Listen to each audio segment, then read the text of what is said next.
Thank you. Good afternoon to all. And this is the presentation of, I just want to, what do you call this? Focus on the one of the values of social solidarity economy, which is the role of edifying ethical values. Next slide, please. As Dr. Ben shared earlier, aside from people, planet, and profit, we have added socially responsible governance and edifying ethical values. Next slide. This is something that's very important for us to put things into perspective, that there is an overall call for moral capitalism. And I read from this group called the Cork Round Table. It's a Switzerland-based international network of top business executives. The founder was the owner of Philips Electric, Philips Light, and then they put this together uh, that the world is drifting without a clear plan for its economic development. Bigat, ano? And that they're the ones who said we need a blueprint for progress that weighs both profit and principle. Next slide. And I just wanted to illustrate in the next following slides that there are organizations that mirror this, that are adopting this. Like there is a nonprofit organization in Singapore called Brands for Good, which champions the cause to inspire every business to become a purposeful brand. Interestingly, they're made up of a lot of marketing and brand people. And their purpose is to harness the power of business to create abundance and sustainability. So in other words, one of their taglines is business for good. Next slide. And then in the 2018 Deloitte Consulting, their global human capital trends, they showed the report that there was a rapid rise of what we call the social enterprise. And the shift to the need for social enterprise reflected the growing importance of social capital, as I mentioned earlier, in shaping not just an organization's purpose, but a nation's purpose, guiding relationships with stakeholders, employees, influencing the ultimate success or failure of organizations. Next slide. And I picked up these two key statements from Deloitte Global Human Trends that said, people today have less trust in their political and social institutions. And therefore, many are expecting business leaders to fill the gap. So in social solidarity economy, I think one of the things that we can take away from our discussions from the online academy is that we are being called upon to be leaders, to fill the gap of ethical values needed in business. Next slide. In Harvard Business Review, they said put purpose at the core of your strategy. You know, one of the talking points I have in our consulting with organizations, we've been doing work with organizations for the past 24 years now, and one of my key observations was this: if you ask organizations what they produce or manufacture or what they serve, that's very clear to them. And you ask them how do they do it, they can readily outline to you their processes, their controls, their systems. However, if you ask them why they do it, you get different answers, and sometimes even blank stares when you ask them the question, so why are you in business?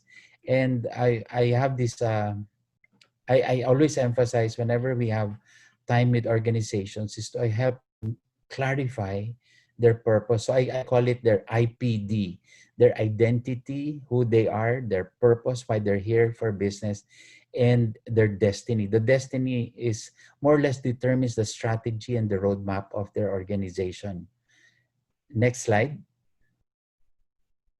So putting a purpose at the core of your strategy, it says here that uh, many of the organizations that put purpose first before anything was critical in helping them identify what playing field will we play in, and what will be our value proposition. So when we are clear about our purpose, that sort of guides us already into or helps us transition to map out our value proposition to our stakeholders. Next slide. There's a group that we are part that we have this in meetings with Ben and Dr. Datu Jayasuriya.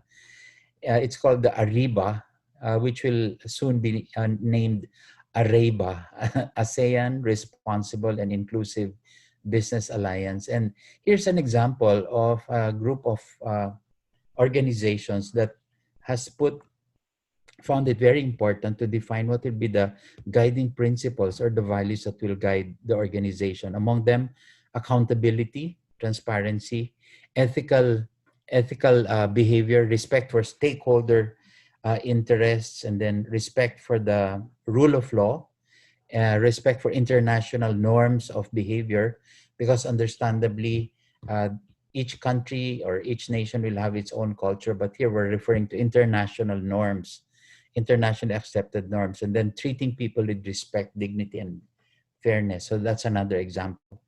Next slide.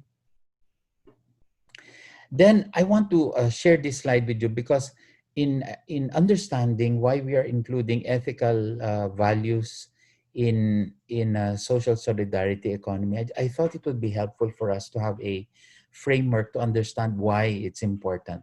McKinsey Consulting came up with a 7S model of organization effectiveness that says that at the core of an organization, they must be clear about who they are, what they stand for, what values will guide them. So that's the one in the middle, the shared values. And from there, you have strategy. What game will they play? How will they play? And then the structure, how, the roles that have to be played. And then McKinsey cites the four items, the soft S's that he calls it, the shared values, the skills. What are the skills that people will need to contribute to an organization? The staff who have to be, interestingly, clear about who the organization is and what it stands for, and the style or how people relate or interact with each other. Next slide. In this, I put here the next three. Yes, you can go, Chandra, go ahead and click the next one. Yes, okay. So I put there can do, will fit. Can you move back first? One slide, Chandra. Um, I put here that skills have to do with the can-do of an organization. So many employees, when you hire people, when you do recruitment, selection, or placement in your organization, make sure that you have people who can do the job that you're hiring them for. Obvious, but sometimes this is overlooked. And then make sure that you align this also with their motivation or the will do. And the reason why I put it under staff is because, more and more when we do recruitment, we filled out candidates to employers who are given eventually an offer for employment. And guess what? The number of candidates declining job offers is increasing. And when we ask them, when we debrief with them and ask them, why did you decline the offer? Many of them will say either I can't identify with the vision of the organization. Two, I've heard that this company is not a values driven organization. Three, I don't think I can relate to what the company stands for. So very important is the motivation of the employee coming into your organization to make sure that they align to what the organization stands for. I've heard in a brand's forum that this statement, it says, either you stand for something or you stand for nothing at all. So values will be a key driver in identifying who we are in social solidarity economy. And then the style, of course, is how will you fit in terms of behavior, attitudes, culture. These are the key drivers for organizations that we in social solidarity economy have to keep in mind. Next slide. So McKinsey says that shared values are at the core of McKinsey 7S model. They are the norms, the standards that guide employee behavior, company actions, and thus are the foundation of every organization. If you recall, Dr. Ben was asked us the question earlier, what organization or what business company would you choose one that practices its values or one that practices social ethical values. Definitely, having ethical values is a driving factor in the success of an organization. Next slide. So I just cited six core ethical values that we may adopt. Number one is trustworthiness, respect, responsibility, fairness, caring, and citizenship. And I think that as we go on this learning journey in the academy, we will expound on this more. But I'd like to go to the next slide.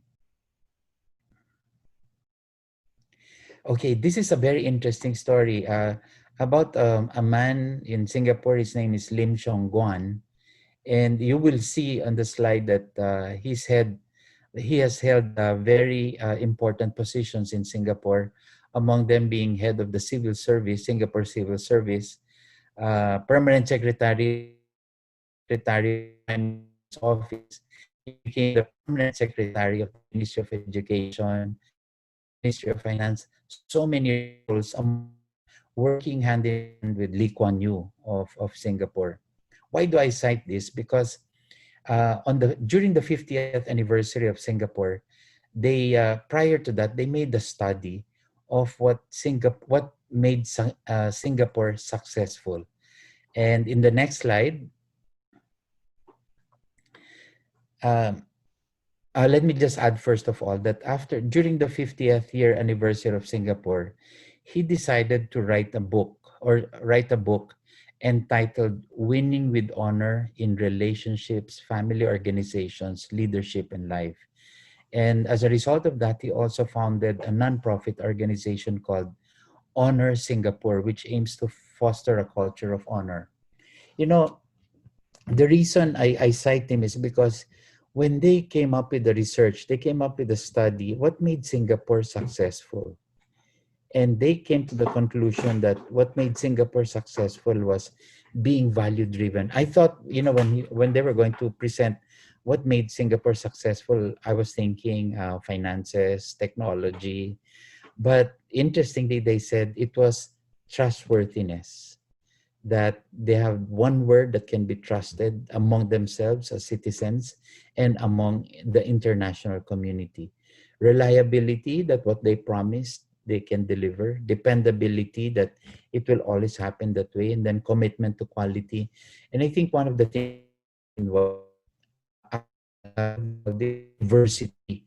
Because many of us know that Singapore is one of the most diverse nations with many races living as Singaporean citizens. So very interesting that in a country like Singapore, which has become first world in ASEAN, that they are citing that being values driven as a nation is what brings them success. And they're saying, he was asked the question, where do you see Singapore in the next 30 years?